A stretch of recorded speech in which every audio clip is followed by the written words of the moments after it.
So here I am coming out of work and it's pouring rain. So naturally, I call an Uber. And I kid you not, within 30 seconds of ordering the ride, this purple Honda Civic comes barreling down the street at 100 miles an hour, whips into the parking lot, and almost takes out a family of 4 in the process.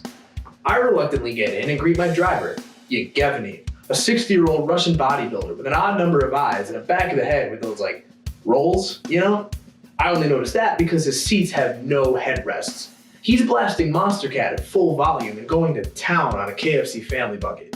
Before I'm all the way buckled in, he whips the car into reverse and drifts around the building and onto the main street. Now let me tell you, I have never been more terrified to be in a vehicle in my entire life. This maniac was out of control. I'm talking speeding, running through red lights, going the wrong way down one-way streets. At one point I even looked behind me and I could see sparks flying because his entire back end is just hanging off. I tried to speak up a few times, but anytime I would say anything, he would just scream at me in Russian and hit me with a chicken bone. Now they somehow get worse from here. After cutting off a semi and receiving a much-deserved horn, he chucks on the emergency brake and whips the car sideways to block both lanes of traffic. He proceeds to get out of the car, take off his turtleneck, and beat the absolute piss out of the truck driver. He even finished the job with a WWE-style chokeslam that left the poor guy lying there in a puddle of his own blood and brain matter.